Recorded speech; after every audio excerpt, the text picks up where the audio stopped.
All right, guys, welcome in to episode number 8 of the SEC Basketball Experience. Yes, it's SEC Football Media Day week, Max Barr, but the basketball discussion continues here on the SEC Basketball Experience. No guest this week because we decided we'd let everyone, actually do their job and focus on SEC Football Media Days in Dallas. But meanwhile, again, we have a lot of interesting things to talk about as we're going to get into some fun stuff. Drafting our all-decade team in the SEC.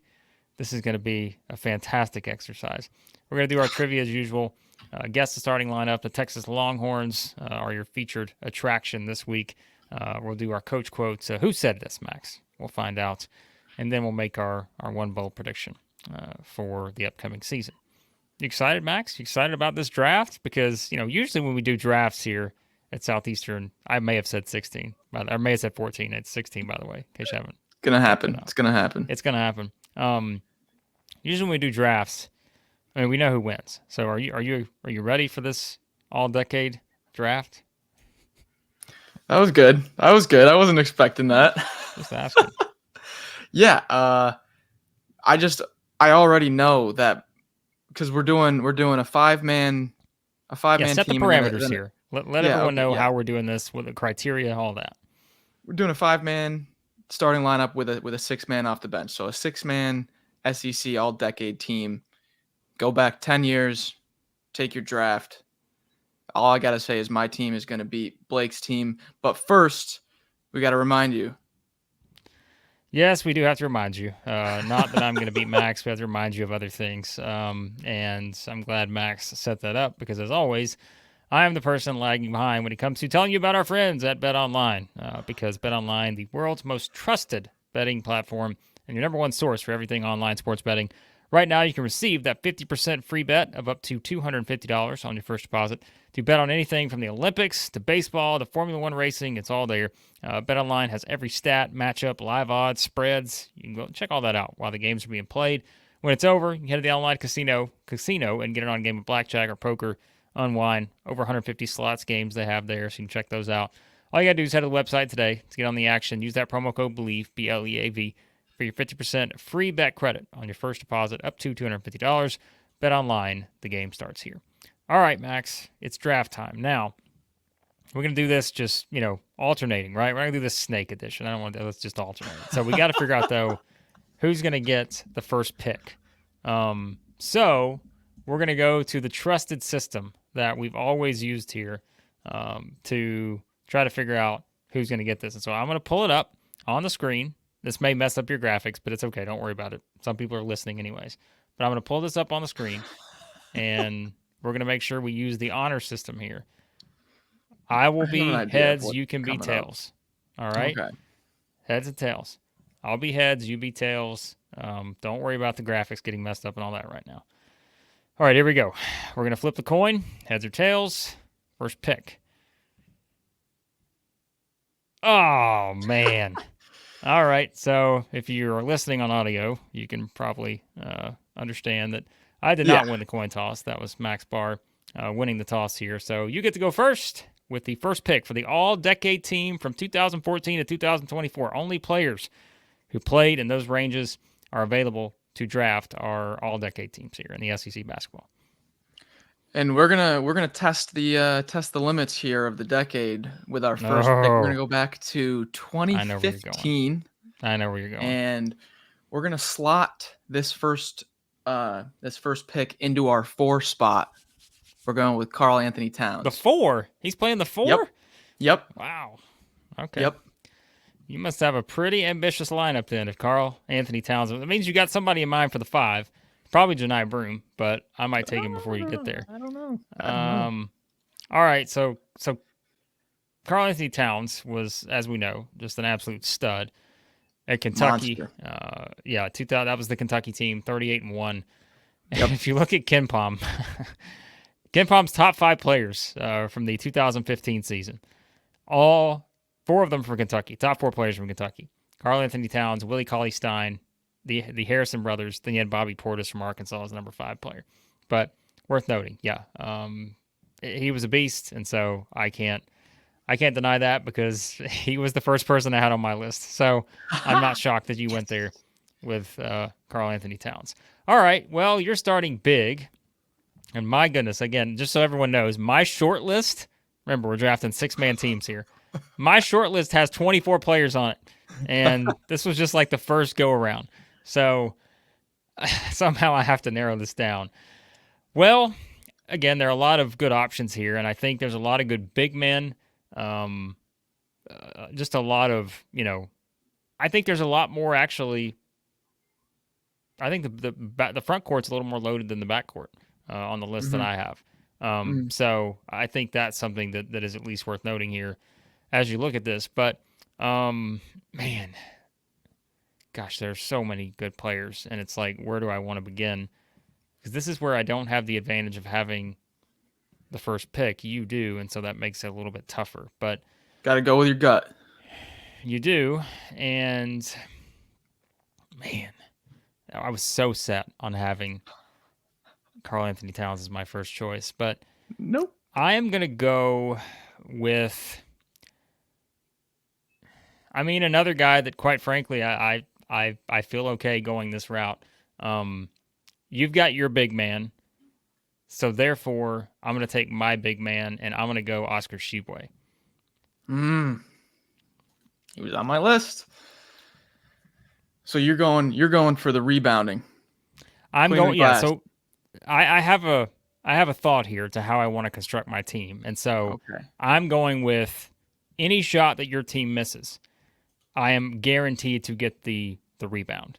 But I'm also guaranteed to get a lot of easy putbacks. I'm guaranteed to get a lot of free throw attempts, and so people could pick apart Oscar Tshiebwe all they wanted in terms of, like, you heard this stuff, like people talking about the defense and all this stuff. I don't care. This guy was getting 20-something rebounds, put up 20-something points at will. Just an absolute machine. So remember, I'm constructing my team here in a certain way, and so give me the ultimate machine in Oscar Tshiebwe.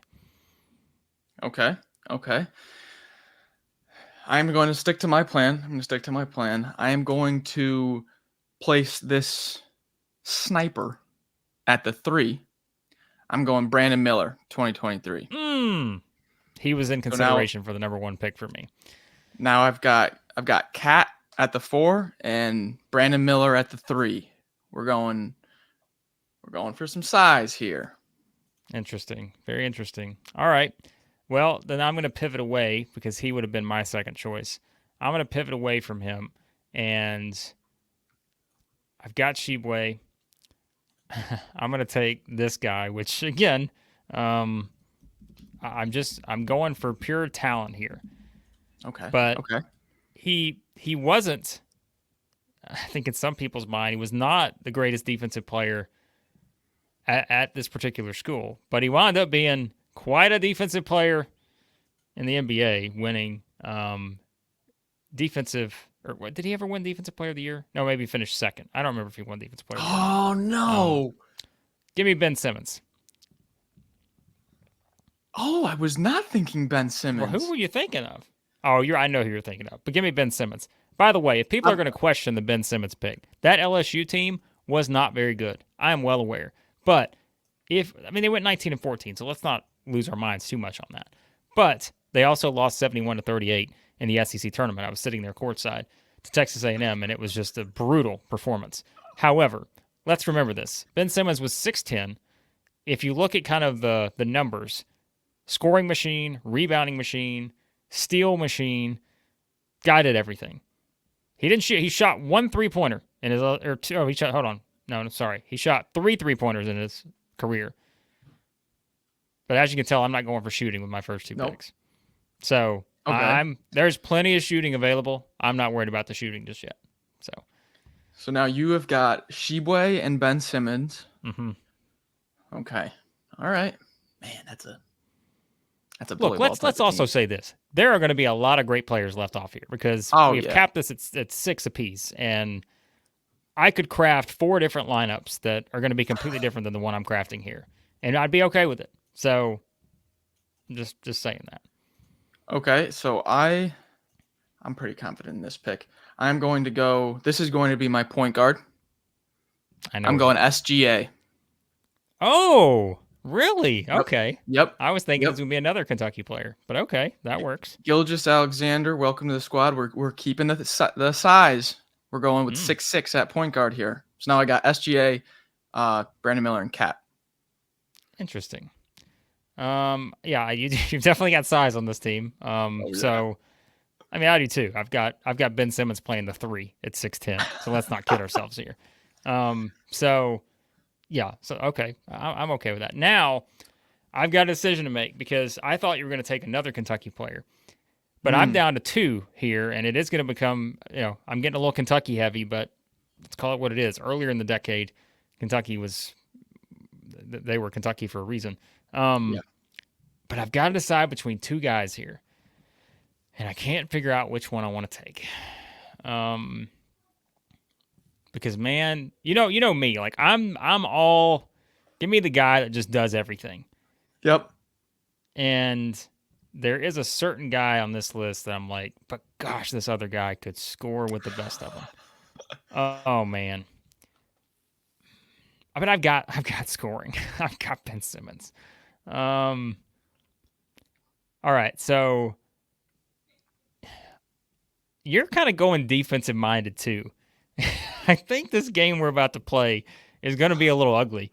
Because I'm going to take what may not be the most popular. I don't say popular. I'm not saying this guy is unpopular, but when I really think about, again, trying to craft the best lineup here for certain positions. Ooh, or I could save it for this guy and get the sharpshooter at that position. Ooh. Man. You know what? Why am I overthinking this? Because I just said there are so many good guards out there, I'm changing my mind. Give me Dalton Knecht.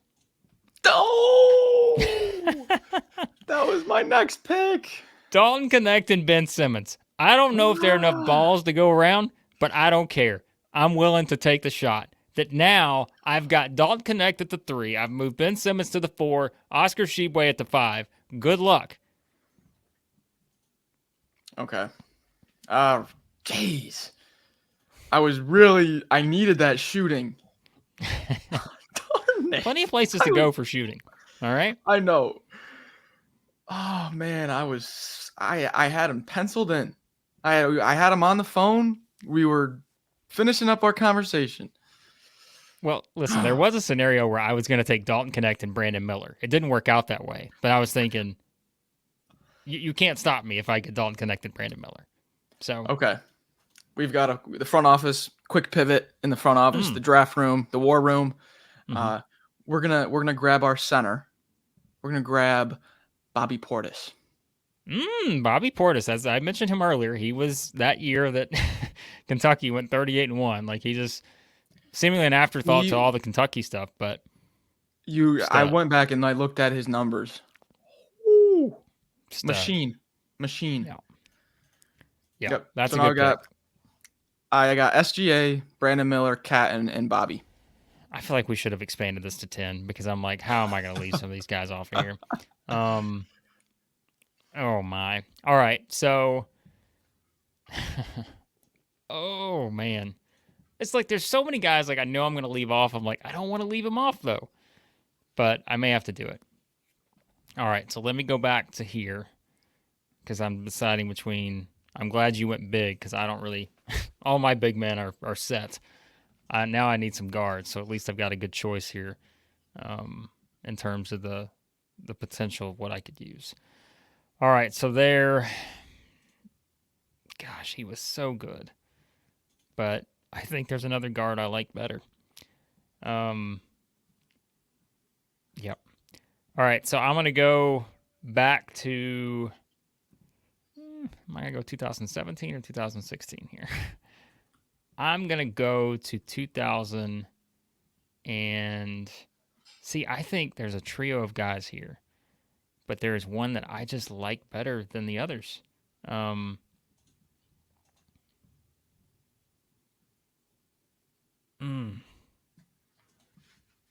couldn't really. I don't know. Like this is a tough one. So there's 2 guys, and I almost said it. I'm like I'm choosing between this player and this player. But I'm like, wait a second, this is a draft. I can't do that. It's got to be. Yeah, he was like the second guy on that list, but all right, because I'm confident, I think I can get the other guy too. No, give me De'Aaron Fox. Ooh. I see. Listen, What? the thing is, remember, he plays on that team in 2017, Mm-hmm. and Kentucky got to the Elite Eight. They lost to North Carolina. He's Yep. on the team with Malik Monk, Bam Adebayo. Like, take your pick, right? And I mean, I'm giving you Malik Monk for the taking if you want him. I think Monk was the guy who would get more of the attention because look, I mean, he was just a stud scorer, right? I mean, he had the 47-point game against North Carolina in December. Just a truly outstanding team. But I think De'Aaron Fox was one of those guys that just did everything. And defensively, on this unit that I have right now with Dalton Knecht, Ben Simmons, and Oscar Tshiebwe, I need that stud lockdown defender on the perimeter, or really anywhere. So give me De'Aaron Fox. Okay. One of my favorite SEC basketball players of all time. I like that thought process there. Okay. I've got SGA, and then I've got Brandon Miller, Cat, and Bobby Portis. So I need some perimeter shooting. I need a knockdown guy. And who better to go to than the single season record holder in the SEC? Give me 2018-2019 Bryce Brown. See, I was wanting one of those Auburn guards, and I'm just like, I couldn't figure it out. I was trying to figure out how to slot one of those guys in. But I like that. You do need shooting, so that's a good pick. I've got the size everywhere else. I needed a sniper, a pure knockdown shooter. Bryce Brown. All right. Well, so do I. And I'm going to go ahead and take my pick then because I'm actually going to compare two players here, hoping that I'm going to get the sixth man that I want because there's one guy I've just been waiting and waiting because I need this guy, but I'm hoping he falls to me in the sixth man slot. I have the sixth man I want too. This is a no-brainer for me. So this is very Kentucky heavy. I get it. But remember, earlier in the decade, like there could be some pretty dominant performances from the Cats. So I've got my De'Aaron Fox at the point.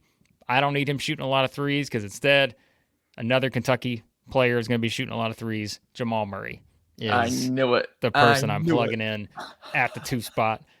De'Aaron Fox, Jamal Murray, Dalton Knecht, Ben Simmons, Oscar Tshiebwe. The game is over. There's no need to play it. It's over.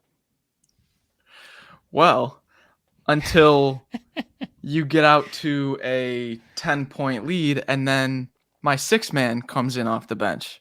Oh, okay. And he might be he's what we like to call the heart and soul of our team. Oh, no, don't do it. Don't do it to me. Grant Williams. Oh, no.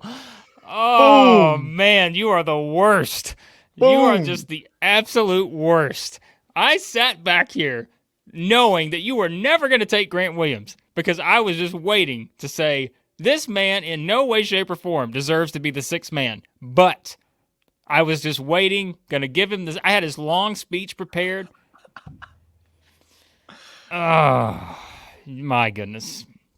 Where's Chris Lee? I want to tag Chris in. You're out. Let's tag Chris in on this episode. This is unreal. Well, you just ruined my whole draft. Yep. See, this was in the works the whole time. As chairman of the esteemed bully ball committee, we had to have a proper representation. SGA, Bryce Brown, Brandon Miller, Cat, Bobby Portis, and then boom, right when you get a little bit tired, here comes Grant Williams. Man, one of the most impactful SEC basketball players of all time, in my opinion, Grant Williams.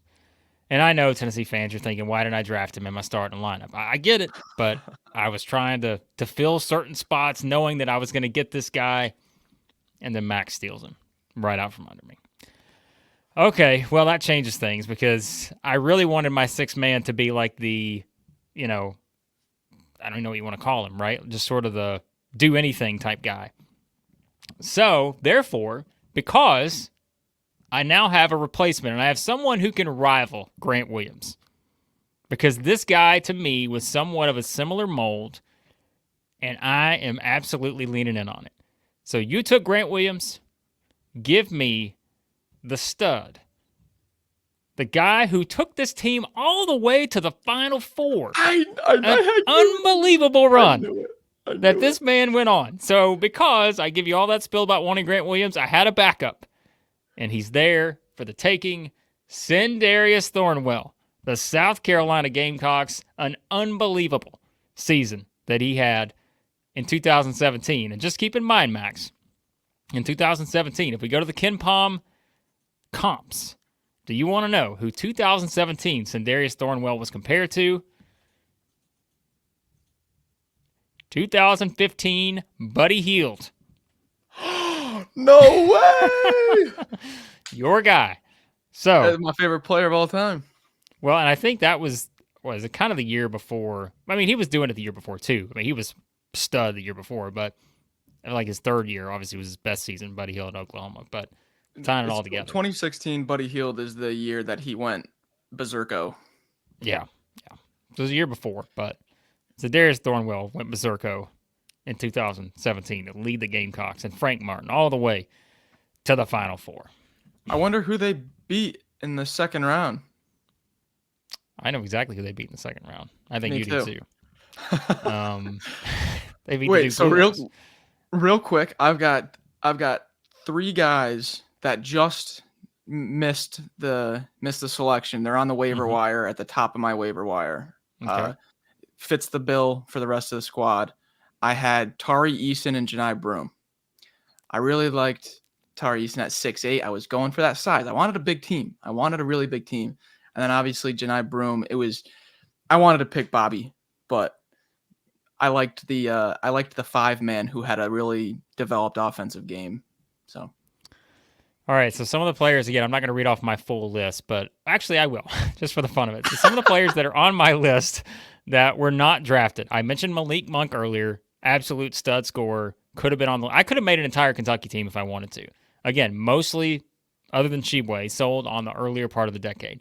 Bam Adebayo was also on my list. I mentioned, Malik Monk, De'Aaron Fox, Bam Adebayo. That team was a very memorable team. J.J. Frazier, point guard, Georgia. Love that guy. One of the most spectacular players in recent history in the SEC. Yonte Mayton, also Georgia. We talked about him before. Stud big man. Colin Sexton, Alabama. Now, that was one that I really considered plugging in, but I like the idea of having De'Aaron Fox, who was more of kind of the Swiss Army knife, given the rest of the team that I drafted. Chris Silva, South Carolina. I know people sometimes forget how great Chris Silva was in 2018 specifically. And that was the team that, was coming off of that year before. But I feel like that was the year before the Final Four run, like really was his breakthrough. Or wait a minute. Hold on. I'm thinking of, no, hold on a second. So he started to kind of make his jump, because that's when he was in his second year and started to make the jump. But Chris Silva was a stud for South Carolina. Considered him. PJ Washington, another guy, Kentucky, really considered him too. Admiral Schofield was on the list with Grant Williams. I was like, if I get those two paired up, I'm going to have a winner, because those two guys were just gamers. They were winners. Jared Harper, I mentioned him. I wanted to find a way to get Jared Harper on there somewhere, but ultimately went with De'Aaron Fox, so I couldn't get the Auburn duo. Tremont Waters, LSU. Someone else, kind of an underrated, just stud in the season he had at LSU. Mason Jones, Arkansas. That was the pandemic year, I think that was the pandemic year, 2020. So maybe that kind of gets lost in the shuffle, but he had a ridiculous season. Herbert Jones, Alabama. Jabari Smith, Auburn. Mentioned Broom, and also had Mark Sears on there too. So yeah.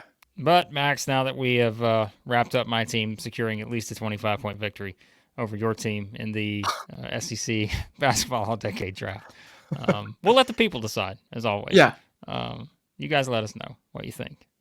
But all right, let's move on to trivia for the week. Yes. And I'm going to let you go first on your trivia question for this week.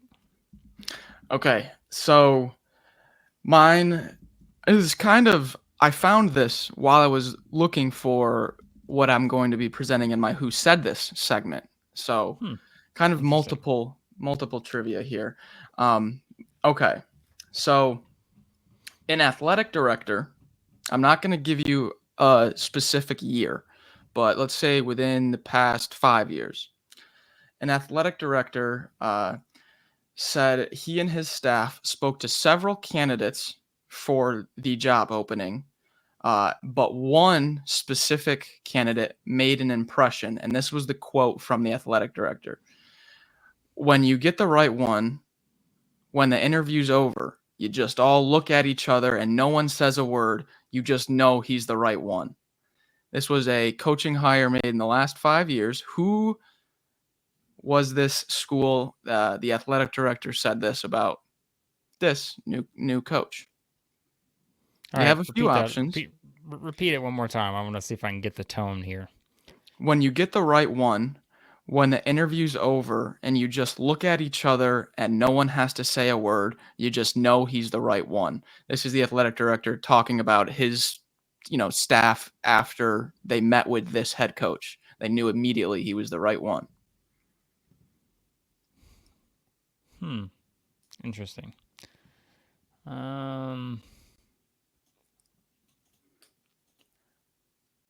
There's a few different. I'll cut it down to post-COVID.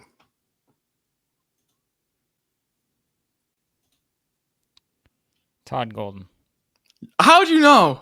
That was just my first guess. For some reason, I was just thinking like he to me is the kind of guy that if you're doing the interview and you think about again the background where Florida was trying to head to at the time, they're trying to make a little bit of the swap from the Mike White era.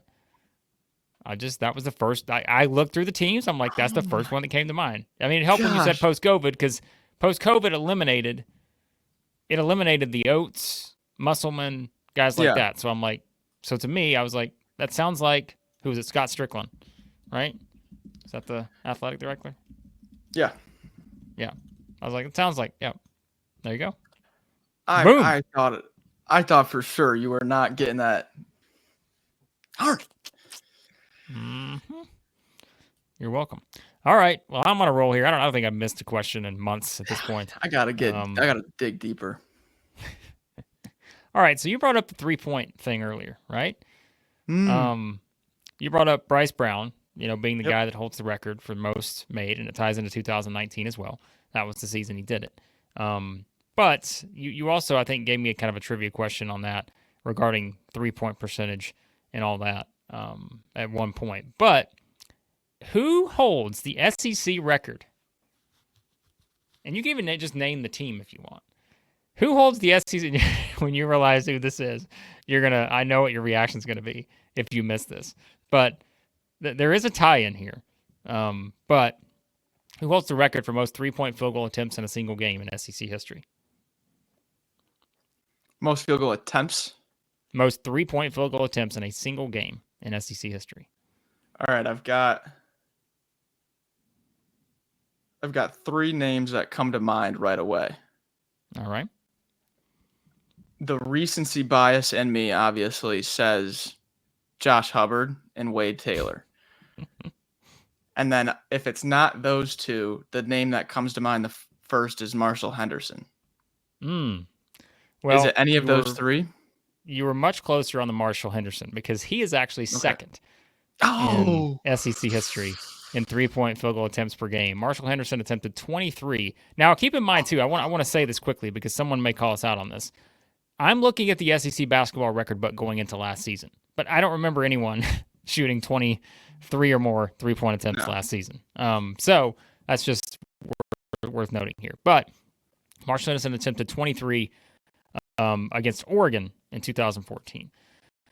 However, number 1 on the list, most 3-point field goal attempts in a single game.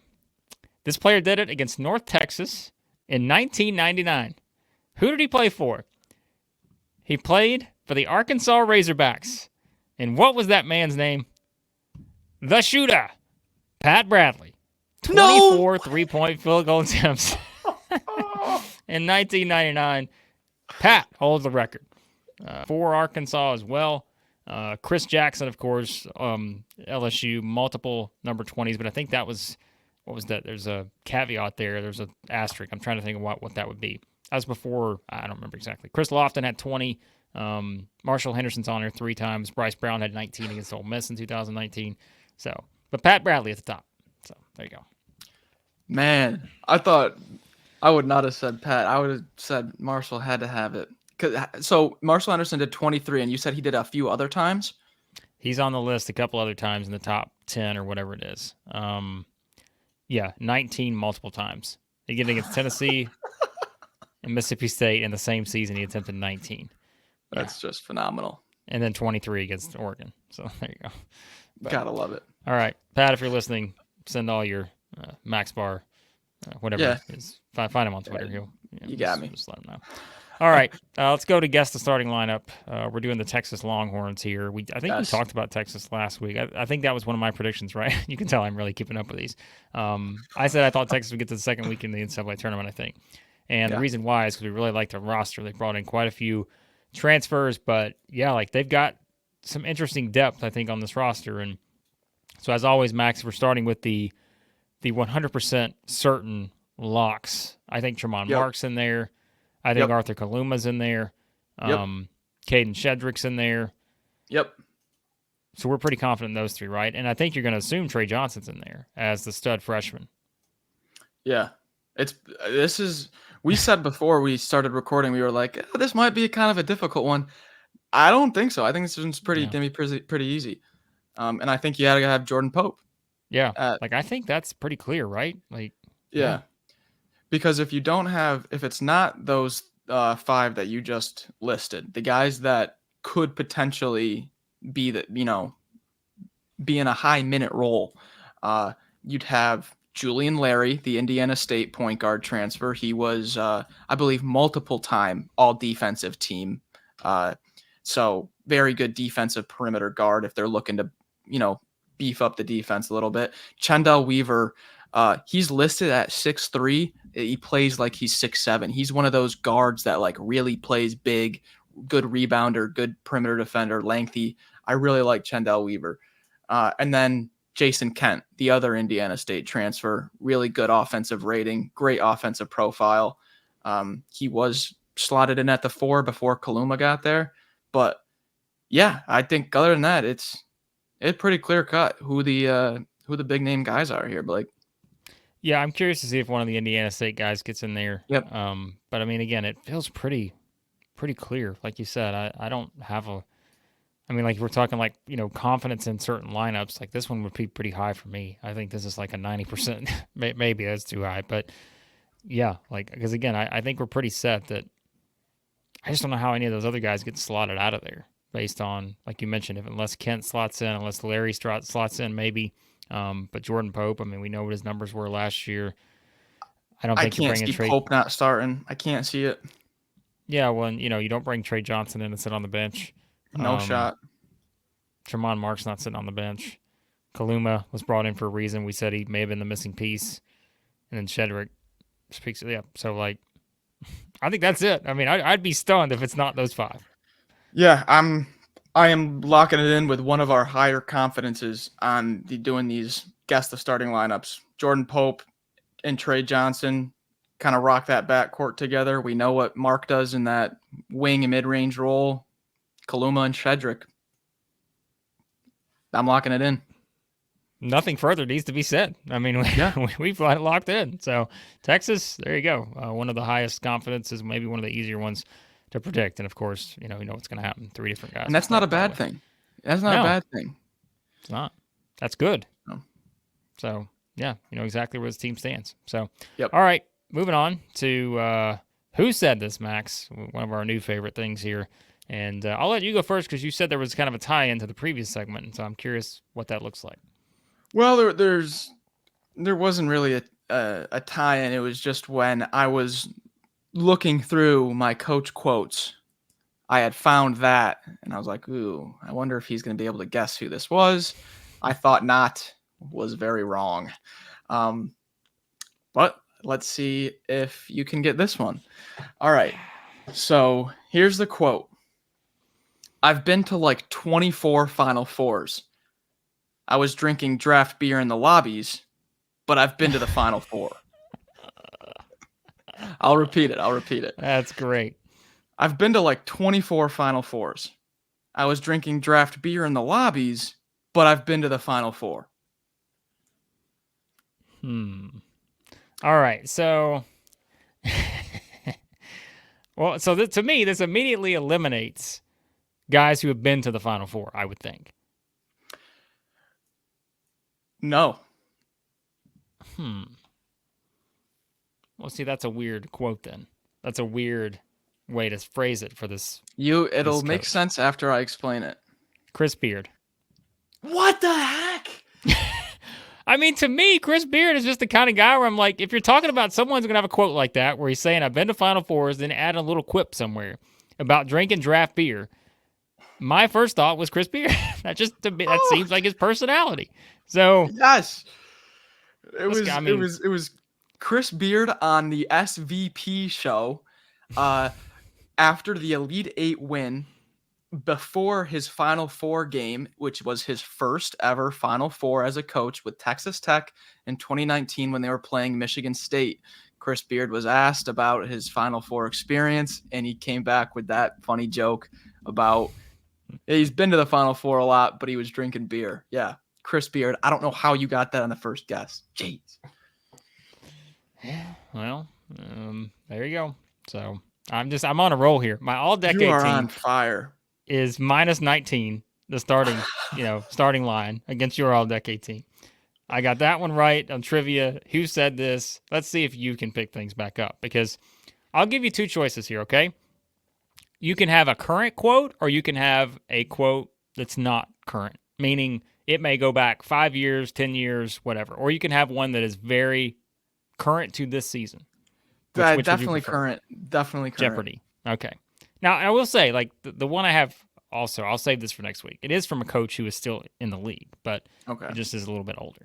All right, I'll give you the current quote. This one isn't exciting as the other one, but it is what it is. All right. Well, then give me the other one if it's not exciting. No. This is okay. I think this is okay because, we always talk about how different it is coaching in this era, right? Because it's you're building teams for one season, basically.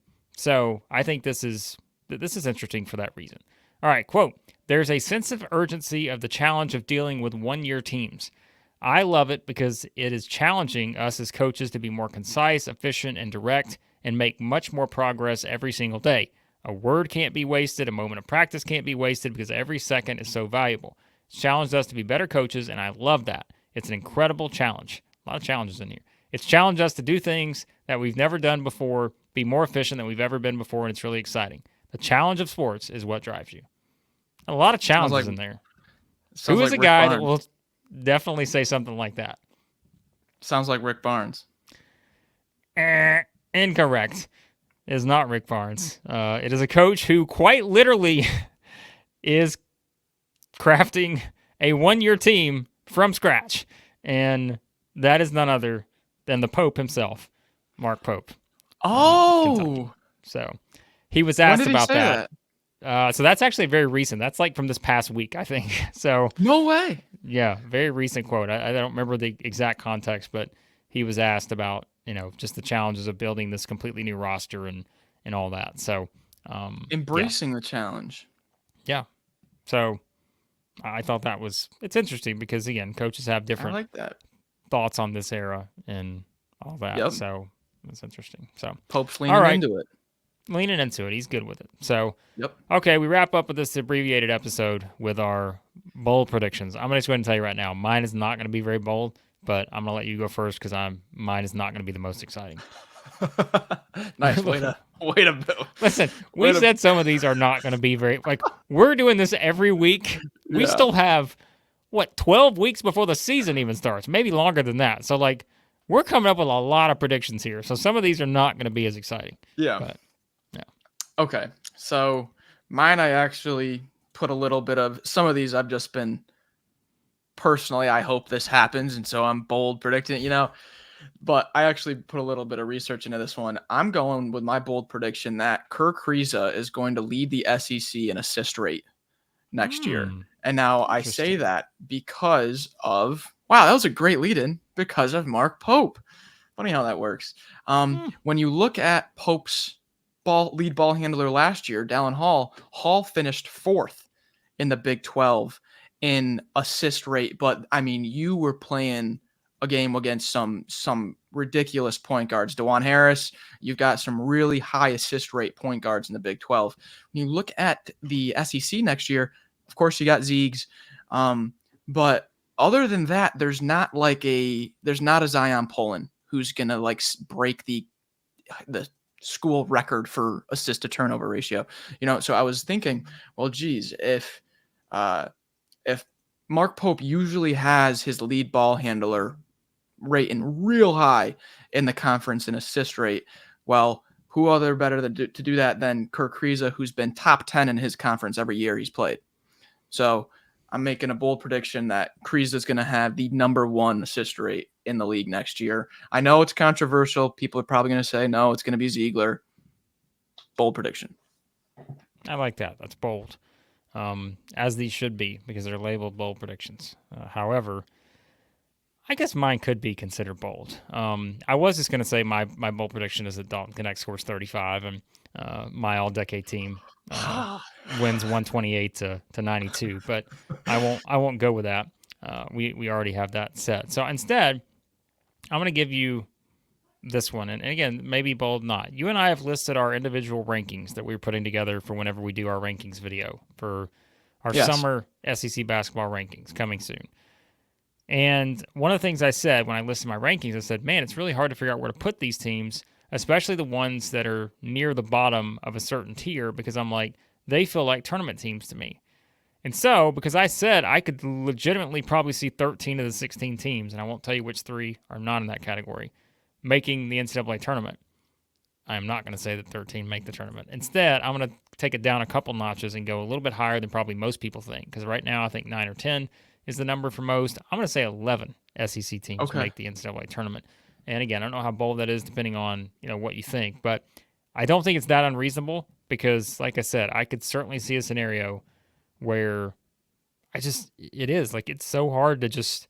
I mean, you never just count any team out because we've seen what's happened when you do that with South Carolina last year.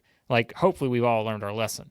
That you can't just say the number 14 team that you have going into the season has no shot. But I think other than maybe the couple teams that I have near the bottom, I could see all these teams making the tournament in the best case scenario.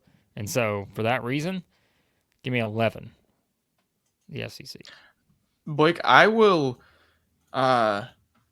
I'll defend you and say that is bold because when you look at the SEC's the amount of teams that have made the tournament just in the past few years, the COVID canceled tournament, there would have been 4 teams in. 2021 and 2022 both had 6, and then the past 2 years 8. So you're saying now you're going from 4, 6, 8 to 11. That's a bold prediction. That's bold. Bet I am. And one of the new additions, I think, is a lock. So Texas automatically joins the group. Yep. So we could say, all right, that goes up to 9. So you just got to find 2 more teams.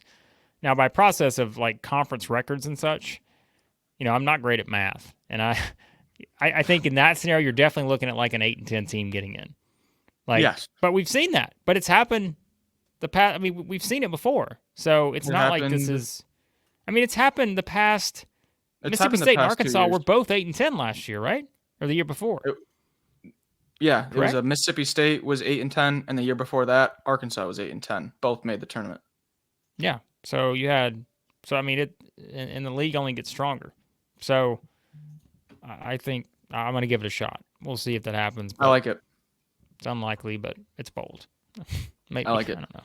All right, there you go, guys. Like I said, abbreviated edition of the SEC basketball experience. Hope you guys had fun with the draft. Let us know your thoughts on the teams. Trust me, we know we didn't get everybody on there we wanted to, but give us your teams. Give us your teams, yeah. Yeah. We already know what Donovan's team is going to be. It's going to be the Auburn. I mean, you could just draft your Auburn Final Four team if you want Donovan. Kentucky fans, you've got plenty to choose from. Tennessee fans, there's a lot of people out there. So, yeah, let us know your thoughts on the all-decade teams. And, again, we appreciate you watching and or listening, as always. Remember, you can listen to this, too, if you're watching on YouTube. Any podcast app you use, search for Southeastern 16. You'll find us there. And be sure to subscribe on that. If you want to reach out, sponsor the show, as always, reach out to caroline.smith@southeastern14.com. We're always looking for sponsors to keep this show going and everything else we have here on the channel. Check out our football stuff, baseball stuff, all that. It's all there. And, again, we appreciate you guys watching, listening, as always. We'll talk to you again here soon on the SEC Basketball Experience at Southeastern 16.